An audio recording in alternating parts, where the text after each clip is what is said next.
If your baby has a lip and or tongue restriction and we are already starting to have hurdles as far as function goes, there's a pretty good indication that we're going to continue to have issues with every single milestone that comes. Transitioning to solids, speech, dental hygiene. There's a lot of things that doing this procedure now, if baby is symptomatic this early on, that we may avoid altogether. When you're referred to our office, you may be wondering, what are we going to check out? So I, as the pediatric dentist, will go ahead and evaluate the anatomy of the restrictions of the lip and the tongue, and our speech language pathologist will go ahead and evaluate the function of the tongue and the feeding or whatever the chief complaint is. Once we decide whether or not your baby is a candidate for the procedure and would benefit from it, we then decide whether or not we do the procedure today or if your baby is going to need more therapy or body work prior to having the release done. When we take the baby for the procedure, we do separate the baby from mom and dad. We feel it's best as providers to worry only about the baby, and we feel it's best for mom and dad just to prepare themselves to comfort the baby as necessary. The procedure is done with a light scalpel CO2 laser. It causes as minimal pain, minimal bleeding, and most ideal healing as what I think is out there. The way it works is it vaporizes tissue, and so it coagulates blood as we go. So it ensures that we have as minimal bleeding as possible and ensure that we have a full release of the restrictive tissues. Laser to tissue time of the tongue is typically between 4 to 6 seconds on most babies, and so it's pretty fast. We do not use local anesthesia on most babies just because we want the baby to not be numb. We don't want there to be any sort of choking hazard or anything like that once they do go and feed afterwards. And it's just not safe to give local anesthesia to itty bitty babies. But because the procedure is so quick, we feel like this is the best thing for the baby.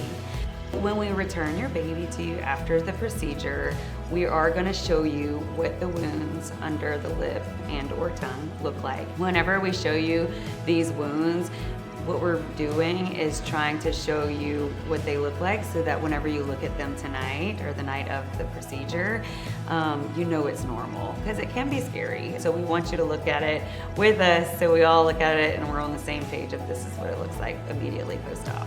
And immediately after that, you can comfort your baby. You're free to feed your baby, whether it's by breast or bottle. The speech pathologist and I are both well educated in lactation and can provide that support if necessary. After the procedure is done, I always call that the easy part, unfortunately. What you have to do at home is what's called active wound management or stretches. If it heals too quickly, it will do what we call reattachment. Then we are back to where we started. In order to do these stretches, we are gonna put your baby either in a knee-to-knee position, or you can swaddle them and put them on to a changing table or a couch or a bed or something where your belly is to the crown of their head. The first thing we're gonna do is we're gonna take our index fingers and we're gonna insert them to the depth of what we call the vestibule, basically where the bone meets the lips. And we're gonna flip that lip up, covering the nostrils, and we hold it for 10 seconds. That's it, you're done with the lip stretch. Unfortunately, when we do the lip, baby doesn't always think that that's the easiest thing, right? So they start to cry, and it's okay. That whenever we cry, that tongue lifts up and it's easier to start on the tongue stretch. So whenever we go to stretch the tongue, we're gonna put our index fingers underneath the tongue. That's step one, and sometimes the hardest part. Get those fingers under and then you're set to start. The next step is we're gonna put our middle fingers onto the baby's chin. We're gonna push that chin down with our middle fingers and flip that tongue up and back. You want your index fingers on the tippy top part of that diamond. And when we push up and back kind of towards the tonsils, you will see that diamond get tall and skinny. And then that's how we get our stretches done. So we're doing Lip for 10 seconds, tongue for 10 seconds, and that's it. We're trying to do these stretches 6 times a day, so roughly about every 3 hours, which coincides with the feeding schedule. We want to do the stretch, let them feed, because that's what makes babies happy, and usually that's what calms them down. And then you're repeating the process 3 hours later. Stretches start the night of procedure. That night before bedtime, we want to complete that big first stretch. Again, 10 seconds of the lip, 10 seconds of the tongue, feed and put to sleep. And then the next day is when it really starts, every 3 hours. So first big stretch in the morning and continue every 3 hours. We're gonna do these stretches for 3 weeks. I will do a 1-week post-op follow-up with the family to check the healing of the wound, make sure everything is going okay, and then we will reappoint you for a 3-week checkup. At that point, most babies are healed. So if that's the case, we're gonna tell you, yay, do a little happy dance. You're done with stretching. But know that it is absolutely normal for some babies to take a little bit longer to heal. And so we'll give our recommendations about whether discontinuing stretches or continuing stretches and what that frequency may be.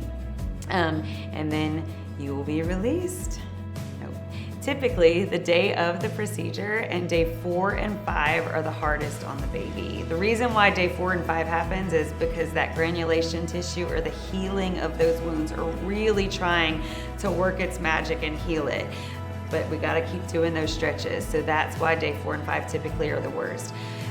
You can give Tylenol to baby, but just give it as baby needs it. The first week of the procedure, baby will be uncomfortable. It's totally normal, especially when you're doing the stretches. It's absolutely normal for them to cry. It's absolutely uncomfortable. But just keep in mind, we're doing this for baby's good, for families, the best thing for the family. And usually they do calm down immediately after you start feeding them. Weeks 2 and 3, it's definitely less uncomfortable for baby.